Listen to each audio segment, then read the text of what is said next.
오늘 우리에게 주신 하나님의 말씀 보도록 하겠습니다. 오늘 우리에게 주신 하나님의 말씀은 마태복음 5장 31절로 32절입니다. 마태복음 5장 31절 32절 말씀입니다. 귀하신 하나님의 말씀 받들어서 읽도록 하겠습니다. 또 일렀으되 누구든지 아내를 버리려거든 이혼 증서를 줄 것이라 하였으나 나는 너희에게 이르노니 누구든지 음행한 이유 없이 아내를 버리면 이는 그로 간음하게 함이요 또 누구든지 버림받은 여자에게 장가드는 자도 간음함이니라. 아멘. 이 말씀은 살아계신 하나님의 말씀입니다.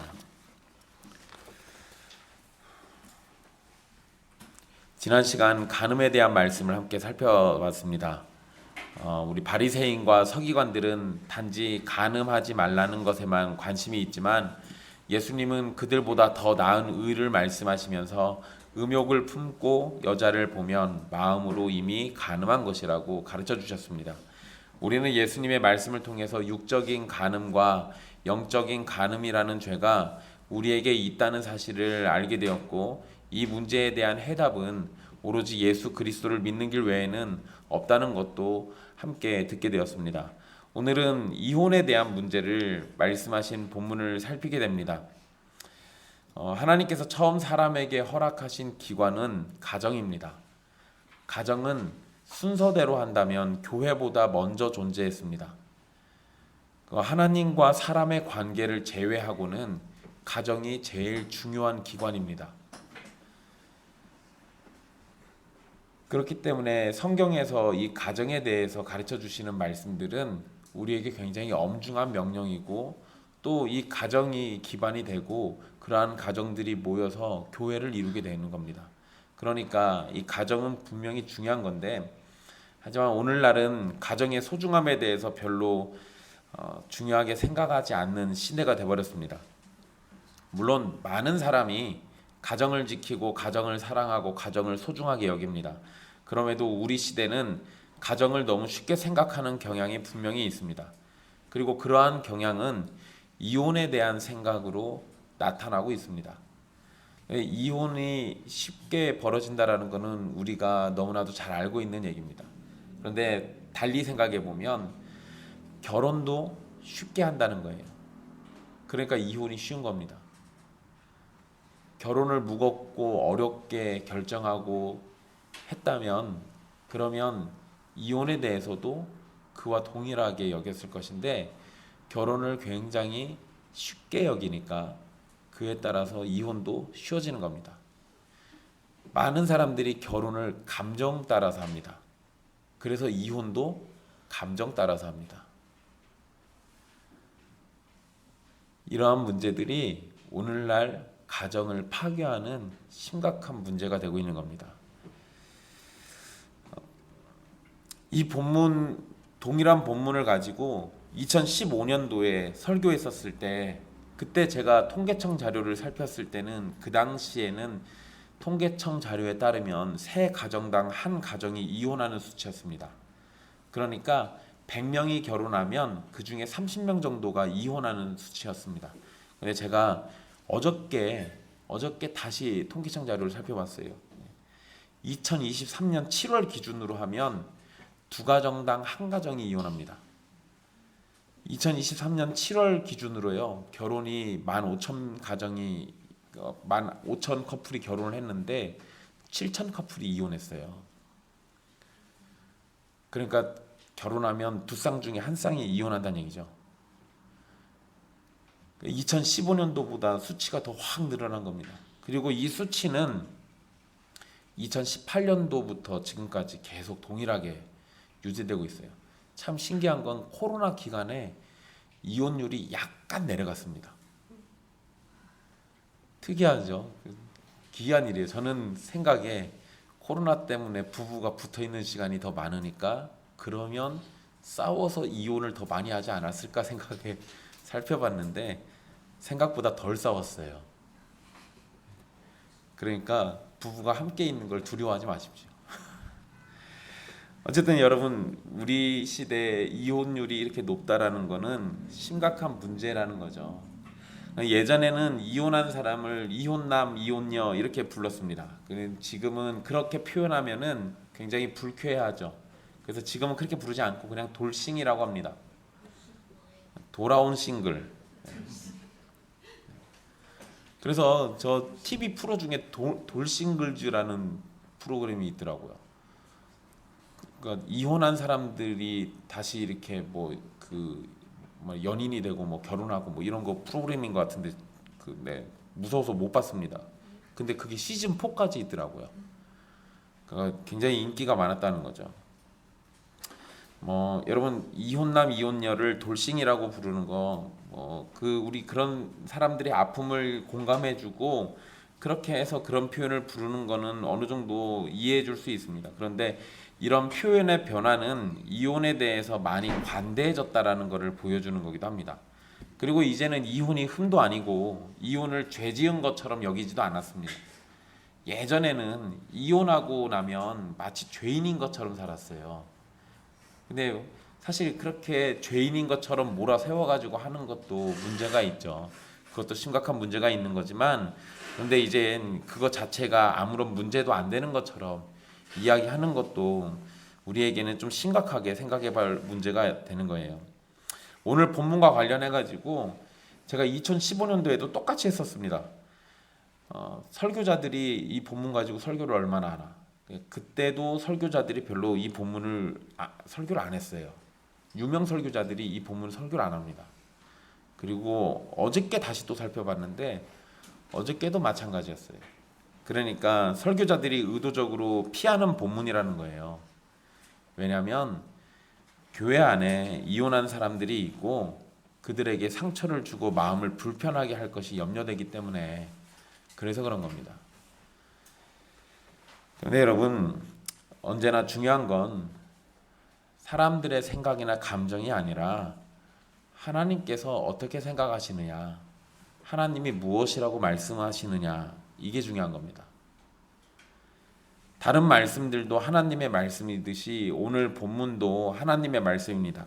누군가는 이 본문이 가슴에 못이 박히는 것처럼 아플 수도 있겠지만 지금까지 살핀 말씀처럼 이것은 정말로 이혼한 사람들만의 문제가 아니고 하나님 앞에서 온전히 살지 못하는 우리 모두의 문제라는 사실을 바로 보셔야 돼요.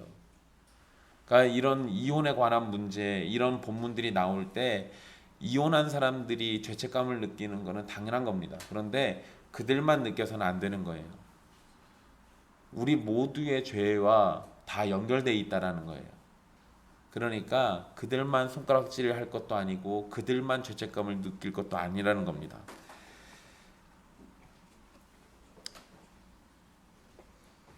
그리고 우리는 이혼한 사람을 포함해서 그리스도 안에서 택함받은 죄인들을 향해 긍휼과 자비와 사랑을 베푸시는 하나님을 바라보는 게 더 중요해요.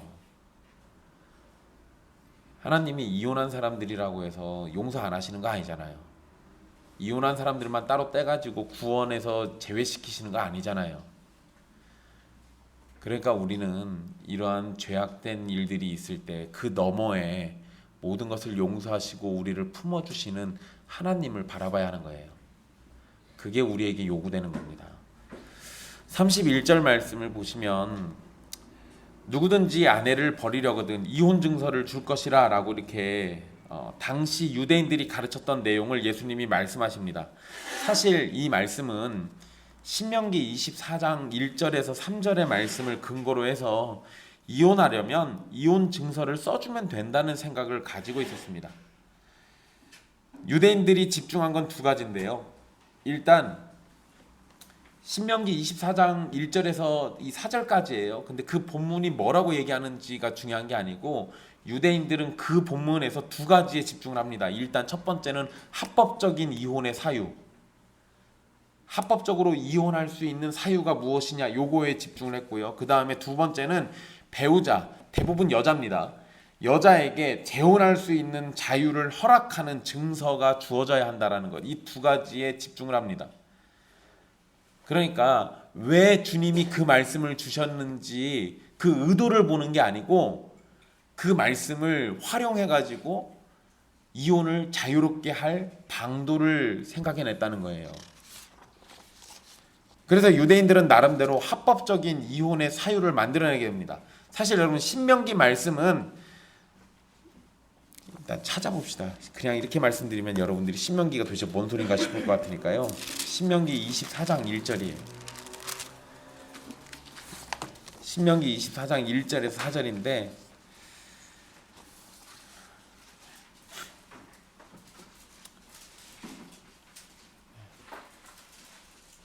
신명기 24장 1절에서 4절입니다. 찾았으면 같이 읽어볼게요. 함께 읽겠습니다. 사람이 아내를 맞이하여 데려온 후에 그에게 수치되는 일이 있음을 발견하고 그를 기뻐하지 아니하면 이혼 증서를 써서 그의 손에 주고 그를 자기 집으로 내보낼 것이요 그 여자는 그의 집에서 나가서 다른 사람의 아내가 되려니와 그의 둘째 남편도 그를 미워하여 이혼 증서를 써서 그의 손에 주고 그를 자기 집에서 내보냈거나 또는 그를 아내로 맞이한 둘째 남편이 죽었다 하자 그 여자는 이미 몸을 더럽혔은즉 그를 내보낸 전 남편이 그를 다시 아내로 맞이하지 말지니 이 일은 여호와 앞에 가증한 것이라. 너는 내 하나님 여호와께서 내게 기업으로 주시는 땅을 범죄하게 하지 말지니라. 아멘. 여러분 여기에서 여러분들 성경에도 그 소제목에 분명히 이혼과 재혼 이렇게 달려 있을 거예요. 근데 요거는 엄밀히 얘기하면 이혼을 억제하려는 데 목적이 있는 겁니다. 그리고 하나님이 집중하시는 거는 이혼 때문에 벌어지는 간음죄의 핵심이 있는 건데 유대인들은 뭐만 생각했냐면 이혼해버리고 재혼하는 거에만 관심을 뒀어요. 여기 문제예요. 그 부분을 잘 기억해 두시면서요. 여러분 이 말씀에서 분명히 신명기 말씀에서 남편이 여자에게 수치되는 일을 발견하고 그를 기뻐하지 않을 때 이혼 증서를 써주고 집으로 돌려보내라는 내용이 기록되어 있습니다. 그런데 여러분 이 말씀을 잘 보시면 이거 가정법이에요. 가정법이니까 만약에 그렇다면 이렇게 얘기하고 있어요. 그런데 수치되는 일을 발견했다고 또 무조건 이혼 증서를 써주고 돌려보내라는 명령이 아니잖아요. 만약에 수치되는 일이 있어. 그런데 그거를 기뻐하지 않을 때 이혼 증서 써서 돌려보내는 거야. 이렇게 얘기하고 계세요. 그러니까 남편이 여자의 수치되는 일을 발견했을 때 그것 때문에 내가 기뻐하지 않아요. 그러면 굉장히 마음이 불편하고 힘들다는 거 아니에요. 그럴 때 이혼 증서 써서 내보내는 거예요. 그러니까 무조건 이유가 있으면 이혼하라는 게 아니고 그것을 용서하고 용납하고 인내하고 이겨낼 수 있으면 그렇게 하라는 거예요. 신명기에서 의도하고 있는 것은 남편이 아내가 마음에 들지 않으면 자기 마음대로 내쫓던 당시의 악습에 대해서 그렇게 하지 못하도록 합당한 이유가 있을 때 이혼 증서를 써주도록 한 겁니다. 그러니까 이거는 남자만을 위한 계명이 아니고 여자들의 생존을 위한 계명이기도 해요. 그냥 무조건 남자들은 이렇게 해도 돼 이게 아니고 남자들이 마음대로 하던 거를 못하게 하는 데 목적이 있었다고요. 그러니까 엄밀한 의미에서 보면 이거는 뭐를 억제하려는 거예요? 이혼을 억제하려고 했던 거예요. 그리고 여러분 신명기 24장 1절에서 4절 방금 읽은 이 말씀 전체 문맥은 이혼한 여자가 재혼을 했다가 다시 파혼한 후에 처음 남편과 합칠 수 없다는 것을 의도하고 있습니다. 이혼한 여자가 그러니까 이혼 증서를 받고 쫓겨난 여자예요. 그런데 그 여자가 다른 남자랑 다시 재혼을 합니다. 그런데 그랬다가 또 그 두 번째 남편도 이 여자가 마음에 안 들어서 내보낼 수도 있잖아요. 그러거나 또는 두 번째 남편이 죽게 됐을 때 처음 남편에게는 돌아가지 말라는 거예요. 이렇게 하는 것은 여호와 하나님 앞에서 가증한 일이기 때문에 그렇게 해서는 안 된다고 가르치는 말씀입니다. 그러니까 이거 하나님이 싫어하신다는 거예요. 이혼했다가 재혼했다가 다시 또 무슨 문제가 또 생겨가지고 또 이혼해가지고 또 다시 결합하고 이렇게 하지 말라고요. 그런데 유대인들은 이 본문에서 이혼과 재혼이라는 것에만 초점을 맞췄어요. 하나님이 가정에 그거 싫어, 이거는 관심이 없다고요. 그냥 이혼과 재혼에만 초점을 맞춰요. 그래서 이혼 증서만 써주면 마음껏 이혼할 수 있다는 생각을 했던 겁니다. 바로 이러한 잘못을 예수님은 지적하고 있는 거예요. 그러니까 여러분, 원래 모세 시대 때는 남자가 그냥 여자가 꼴보기 싫으면 내쫓아 버리면 그만이었는데, 모세가 그거를 못하게 하려고 이혼 증서를 써주라고 했어요. 그러니까 이제는 이혼 증서를 써줄 이유를 찾아내 가지고 또 마음대로 내쫓아 버리는 거예요. 그러니까 역시 또 문제가 되는 거죠. 그러니까 성경 말씀에 문제가 있는 게 아니고, 역시 이번에도 그것을 활용하고 자기들 마음대로 해석해서 적용하는 사람들이 또 문제였어요. 예수님 당시 랍비들은 이 신명기 말씀에서 수치되는 일을 어떻게 해석할 것인가에 대해서 의견이 나뉘어졌습니다. 그래서 약간 보수적인 학파가 있고요, 그 다음에 자유로운 학파가 있어요. 예전에 제가 한번 얘기 드린 적이 있어요. 쌈마이 학파라고 있고 힐렐 학파라고 있다고 말씀드렸습니다. 근데 여러분, 합법적으로 이혼하려면 여자에게서 수치되는 일이 무엇인지를 판단을 해야 돼요. 그래서 보수적인 랍비들은 이 수치되는 일을 성적인 부도덕과 음란으로 생각을 했습니다. 그런데 이렇게 하면은 여자가 무슨 죄를 지을 때만 내쫓을 수 있어요? 간음죄 또는 음행의 죄, 그게 있을 때 내쫓을 수 있는 거예요. 그런데 유대인들의 많은 지지를 받았던 해석은 뭐였냐? 여자가 사소한 잘못을 해도 수치되는 일로 본 겁니다. 그래서 여러분, 제가 이거 찾아보면서 저는 학자들이 거짓말하는 줄 알고 제가 이거 관련된 주석을 여러 개 봤어요. 다 살펴봤는데 살펴볼수록 희귀망측한 것들이 자꾸 튀어나오더라고요. 음식을 태우면 이혼하고요, 남편의 접시를 깨뜨려도 이혼합니다. 그러니까 대한민국에 사시는 분들은 지금 행복하신 줄 아셔야 돼요. 적어도 그걸로 이혼하진 않잖아요. 이러면 이혼 증서 써주고요. 심지어 어떤 기록에 보면 남편이 아내보다 더 마음에 드는 여자가 생기면 그 여자를 얻기 위해서 이혼 증서를 써줘도 무방하다고 돼 있어요. 그러니까 이건 뭔 얘기냐면, 남편이 다른 여자한테 눈 돌리지 못하게 여자가 매력적으로 남편의 마음을 항상 사로잡고 있어야 한다는 거죠. 그러지 못하면 이혼당해도 싸다 이거예요. 그러니까 수치되는 일이 아니면 아내를 내보내면 안 되는 건데, 유대인들은 그 수치되는 일을 이렇게까지 만들어 놓은 거예요. 물론 여러분, 제가 이렇게 말씀드리면 여러분들이 유대인들을 욕하시겠지만 이슬람 교도들은 이것보다 한술 더 뜹니다. 걔네들은 수치되는 일이 이것보다 좀 더 해요. 그거는 차마 말씀 안 드릴게요. 지금 이스라엘하고 팔레스타인 전쟁 중이니까. 어쨌든 이랬다라는 거예요. 그러니까 예수님 당시에 이런 상황을 생각해 보면 이혼을 사람들이 마음대로 저질렀다라는 거예요. 심각한 문제인 거죠.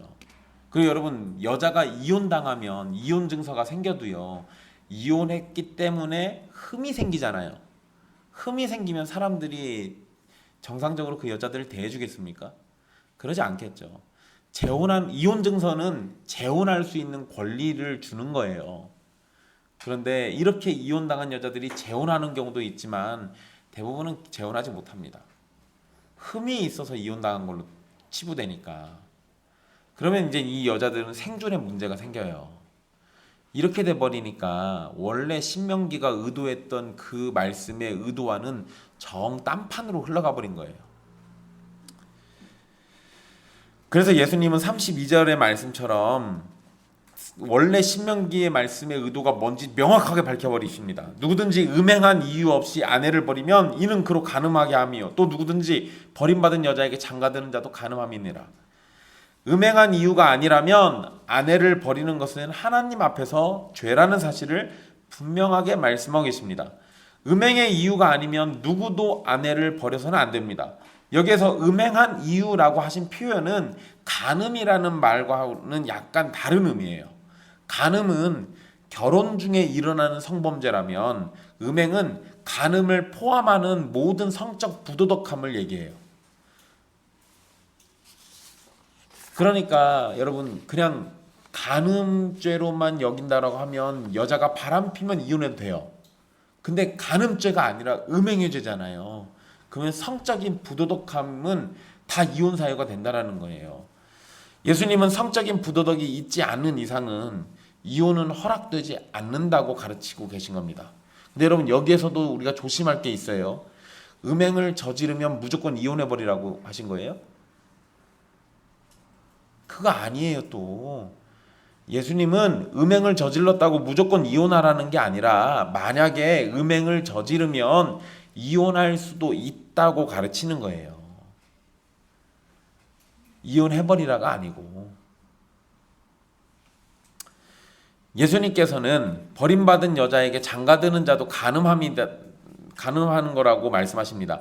아내를 버리면서 이혼 증서를 써주게 되면 그 여자는 재혼할 가능성이 생기는 거예요. 그런데 만약에 음행이 아닌 이유로 이혼하고 여자가 다른 남자를 만나서 재혼하게 되면 그 여자는 간음을 저지르게 됩니다.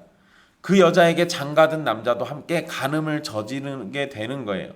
이것은 부당한 이혼은 하나님 앞에서 인정되지 않는 거고 그런 이혼은 무효이기 때문에 여전히 부부의 관계로 인정된다라는 것을 가르쳐 주는 겁니다. 그러니까 남자가 마음대로 이혼해 버려도 하나님의 뜻에서는 그 이혼이 아니라고요. 그러니까 그런 이혼을 하면 안 되는 거죠. 여러분 이혼에 관해서 성경이 말하고 있는 대원칙이 하나 있습니다. 기독교인들은 결혼할 때 이 말씀을 다 듣죠. 안 듣는 경우가 없어요.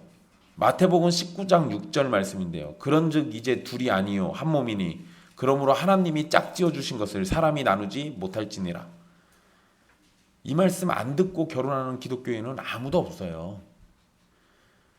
그럼 기독교인들은 다 이 말씀 들었으니까 뭔 생각해야 돼요? 살면서 남편이 아무리 속삭여도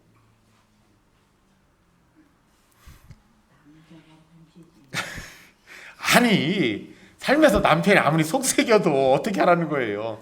하나님이 짝지어 주신 거는 사람이 나누면 안 된다고요.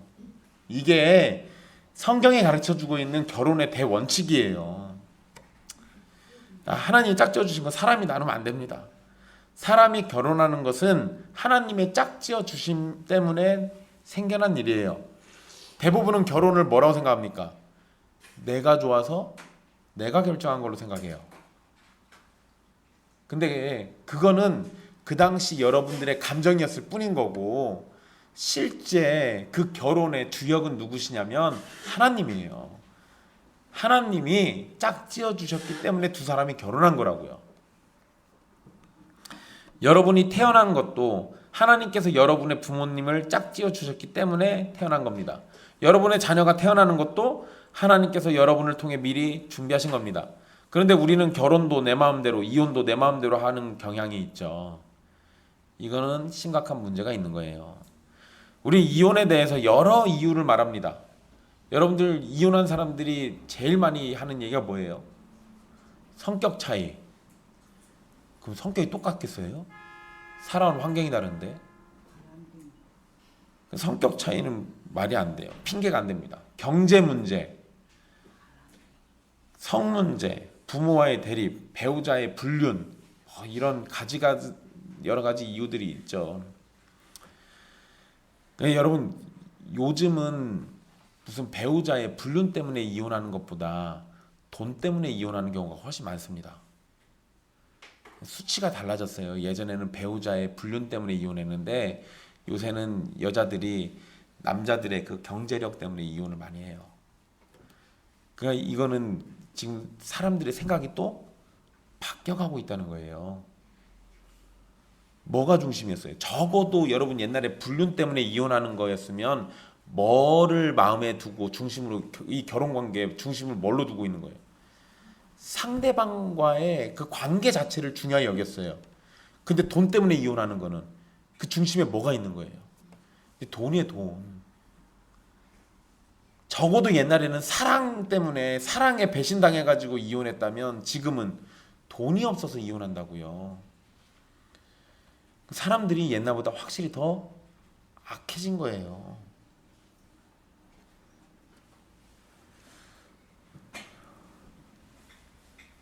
근데 여러분, 오늘 예수님의 말씀대로라면 배우자의 음행이 아니고서야 이혼할 수가 없습니다. 또한 예수님은 배우자가 음행을 저질렀다고 무조건 이혼하라는 것도 아니었어요. 그러니까 음행을 통해서 결혼 관계가 깨지면 이혼할 수도 있다는 거죠. 주님의 말씀은 오늘날도 유효한 명령입니다. 사람들은 이혼에 관해서 예수님 당시에도 쉽게 생각했고 지금도 너무 쉽게 생각하며 마치 죄가 아닌 것처럼 생각합니다. 하지만 이혼을 통해서 우리는 하나님의 짝지어 주심에 대항하는 것은 분명 죄입니다. 또한 지난 시간에 살핀 본문의 말씀을 여러분 기억하셔야 돼요. 이게 예수님이 의도가 있으세요. 그냥 갑자기 여기서 이 얘기 하신 게 아니라 지난주에 우리가 읽었던 그 간음하지 말라는 그 계명과 이게 자연스럽게 연결돼요. 그럼 그렇게 이해하시면 훨씬 더 우리가 예수님의 의도가 뭔지를 더 잘 알 수 있어요. 여러분, 사람들은 오늘날 누구도 이혼할 자격이 없는 겁니다. 예수님의 말씀을 따르면 사람은 누구나 간음을 저지르고 살죠. 이것은 분명 음행에 해당하는 거고 이혼당할 사유예요. 그런데 모든 사람이 마음속에 간음을 저지르며 살고 있기 때문에 우리는 서로에게 이혼당할 이유가 충분합니다. 그런데 문제는 양쪽 다 그 이유를 가지고 있다는 거예요. 육체적으로 간음을 저지른 일이 있어야만 간음이 아니라 예수님 말씀처럼 마음으로 이미 간음을 저지르고 살아왔기 때문에 서로에게 이혼의 사유가 되는 거죠. 게다가 서로가 간음을 저질러서 이혼의 이유를 가지고 있다면 사람은 그것으로 누구도 정죄할 수 없어요. 우리는 모두 하나님 앞에서 끔찍한 죄인이고 서로에게 끔찍한 죄인임을 깨달아야 돼요. 이혼할 때는 사람들이 어떻게 이혼해요? 네가 잘했네, 내가 잘했네 이 얘기하잖아요. 바람핀 사람들도 너 때문이야 라는 얘기 안 빼먹고 다 해요. 그런데 성경의 가르침은 뭐를 알려줘요? 아니, 그런 소리 하지 말고 우리 모두 다 죄인이야. 누가 누굴 정죄해? 누가 누구한테 죄인이라고 할 수 있어? 누가 누구한테 이혼을 요구할 수 있어? 다 간음을 저지르고 다 음행한 죄가 있는데. 우리는 하나님 앞에서 신실하지 못한 백성이고 내 이웃, 특히 가족에게 죄를 수시로 짓는 존재입니다. 사실상 여러분, 결혼한 사람의 음행은 결혼관계를 이미 깨뜨린 겁니다. 그리고 음행으로 결혼관계가 망가진 부부에게는 선택지가 크게 둘이 있어요. 첫 번째로 이혼을 해서 이미 깨진 결혼관계를 공개적으로 드러내는 겁니다. 그게 아니면 음행한 사람을 상대방이 용서하고 결혼관계를 회복하려고 서로 노력해야 하는 거예요. 근데 여러분, 만약에 양측이 다 음행한 이유가 있고 이미 마음에 간음을 저질러 가지고 죄를 가지고 있는 상태라면 이혼 관계를 깨뜨리는 게 최선의 답이 아니에요. 특히 그리스도인들은 서로를 용납하고 용서하고 인내하면서 기다리는 거예요.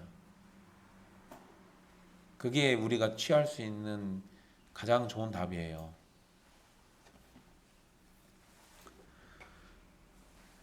물론 여러분, 제가 이렇게 말씀드렸다고 해서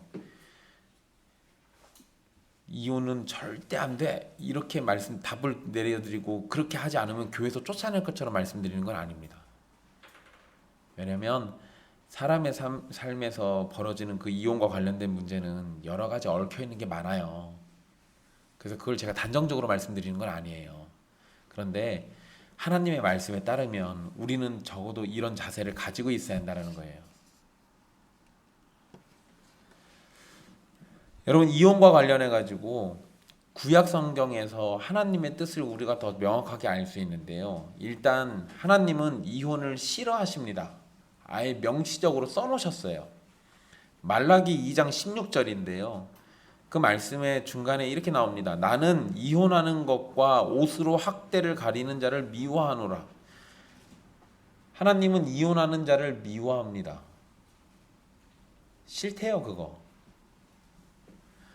그러니까 사람들은 이혼할 때 무슨 생각들을 합니까? 일단 이혼을 생각하면 상대방의 귀책 사유를 찾아내죠. 상대방이 무슨 잘못을 했는지 거기에 집중을 합니다. 그리고 난 다음엔 내가 이혼하면 지금 사는 것보다 훨씬 더 행복할 거야, 이 생각하죠. 내 행복을 위해서 쟤랑 헤어져야겠어. 또 이혼 후에는 내가 어떻게 살아갈 것인가에 대한 고민도 합니다. 만약에 자녀가 있다면 이혼하고 난 다음에 우리 자녀가 더 잘 성장할 수 있을 거야, 이런 생각도 해요. 근데 여러분, 이혼하면서 혼인을 이어주신 하나님의 뜻이나 생각을 묻지는 않아요.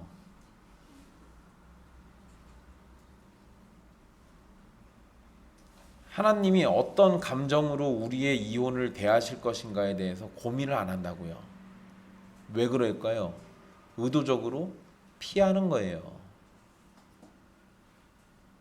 의도적으로 피한다고요.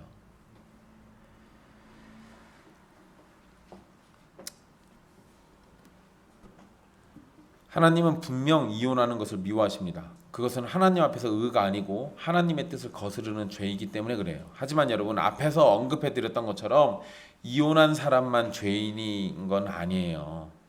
그리고 모든 사람이 이혼 당할 음행을 가지고 있기 때문에 모든 사람이 죄인이라는 사실은 변하지 않습니다. 그러면 이런 죄인인 우리를 향해서 하나님은 어떤 판단과 결정을 하시는지를 또 생각해 봐야죠. 분명 말라기 말씀대로 하면 하나님은 이혼하는 것을 미워하신다고요. 이혼하는 사람 싫어해요. 그러면 하나님이 우리한테 하실 행동이 뭐겠어요? 싫어하면 벌을 내리고 징계하고 저주하고 심판하셔야 맞잖아요. 그런데 여러분, 하나님은 그렇게 하시지 않았어요. 여러 사건과 말씀들이 있기는 한데요. 하나만 얘기해 드리면, 여러분, 이 이혼과 관련해 가지고는 또 이 음행과 관련해 가지고 굉장히 중요한 인물이 하나 있습니다. 호세아예요. 호세아라는 선지자가 있죠. 근데 이 선지자에겐 하나님께서 명령을 주십니다. 그게 호세아 1장 2절인데요. 제가 읽어 드릴게요. 여호와께서 처음 호세아에게 말씀하실 때 여호와께서 호세아에게 이르시되 너는 가서 음란한 여자를 맞이하여 음란한 자식들을 낳으라. 이 나라가 여호와를 떠나 크게 음란함이니라. 여러분, 호세아라는 신실한 하나님의 종에게 난데없이 음란한 여자를 아내로 맞이하라고 명령하십니다. 그래서 호세아는 고멜이라는 여자를 아내로 맞이해요. 그런데 이 아내가, 이 고멜이라는 여자가 호세아 사이에서 3명의 아이를 낳게 되는데, 그러면 아이 낳고 이제 잘 살면 되잖아요. 아이 낳고 난 다음에 뭐 하냐면 이 여자가 다른 남자와 음행을 저지릅니다.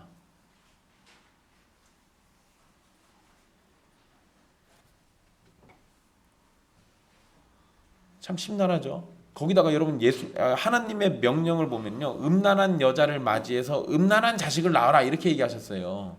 그러니까 어떤 학자들은 이걸 뭐라고까지 얘기하냐면, 음란한 고멜과 결혼해가지고 자식들을 낳는데 음란한 중에 낳은 자식이니까 이게 호세아의 자식이 아닐 수도 있다, 이렇게도 얘기해요. 저는 그냥 그렇게 보고 싶진 않아요. 아무리 고멜을 나쁜 여자 만들어도 그것까지는 근데 어쨌든 애가 있는데도 다른 남자와 음행을 저지르고 살죠. 그런데 하나님께서 이런 이 고멜의 행동을 비유적으로 사용하시는데 이스라엘과 비유해가지고 설명하십니다. 하나님께서 셀 수 없이 많은 사랑으로 이스라엘을 돌봐주셨는데 이스라엘은 하나님을 버리고 다른 신을 쫓았습니다. 그러한 이스라엘에 대해서 하나님은 때로 징계를 내리시기도 하지만 궁극적으로는 사랑으로 대해주셨어요. 그래서 호세아 3장 1절에 또 이렇게 말씀하세요. 여호와께서 내게 이르시되 이스라엘 자손이 다른 신을 섬기고 건포도 과자를 즐길지라도 여호와가 그들을 사랑하나니 너는 또 가서 타인의 사랑을 받아 음녀가 된 그 여자를 사랑하라. 이번엔 또 하나님이 호세아한테 무슨 명령 내리신 거예요? 음란하고 음행을 저지르고 있는 고멜을 버리지 말고 가서 사랑해라. 근데 그 이유가 뭐냐면 내가 음란한 이스라엘 백성들을 그래도 사랑하는 거니까 너도 가서 사랑해라 라고 얘기하셨다고요. 하나님께서 이스라엘이 다른 신을 섬기고 하나님을 배반했지만 그래도 그들을 사랑하셨어요. 마찬가지로 호세아에게 명령하시기를 고멜이 비록 다른 남자를 사랑해서 음녀가 됐지만 그 여자 도로 찾아와서 사랑하라고 명령하십니다. 여러분, 구약에서 음행을 저지르면 돌로 쳐 죽이는 것이 구약의 법칙이에요. 하나님이 세우신 법이에요. 그냥 이혼하고 끝내는 게 아니에요. 음행의 뿌리를 잘라내기 위해서 돌로 쳐 죽이라고 명령하셨다고요.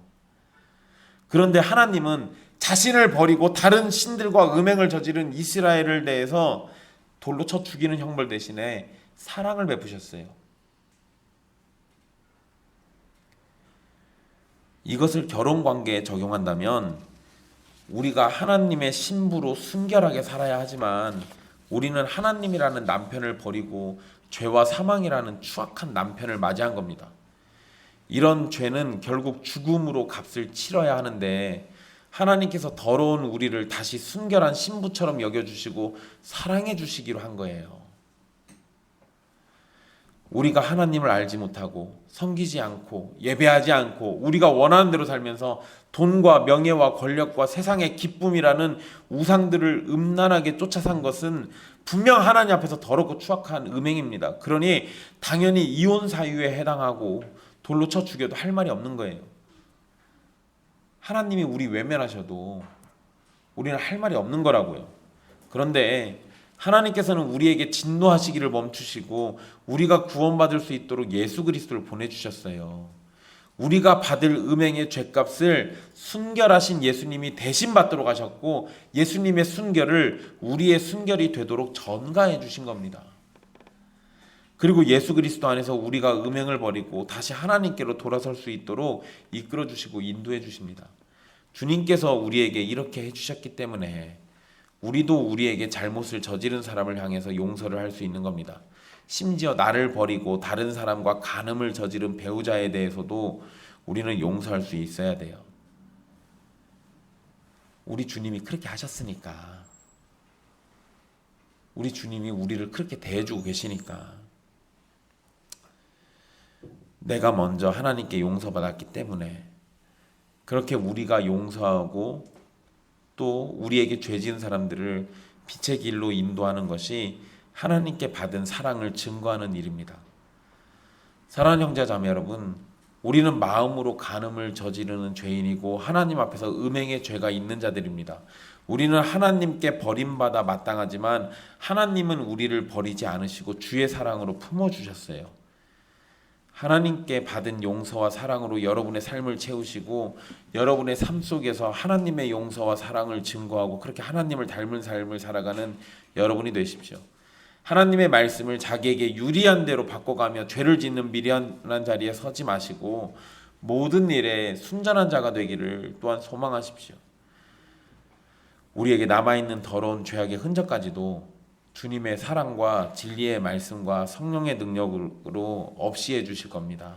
그리고 예수 그리스도의 순전한 신부가 되는 저와 여러분이 되도록 이끌어 주실 거예요. 그런데 이러한 주님의 사랑을 끝까지 외면하면서 우리 주 예수 그리스도 믿기를 거부하지 마십시오. 그런 자들에게는 다시 용서가 없어요. 지금 주님이 우리에게 생명을 주시고 이러한 말씀들이 귀에 들리도록 은혜 주실 때 늦추지 말고 주님 앞에 나오십시오.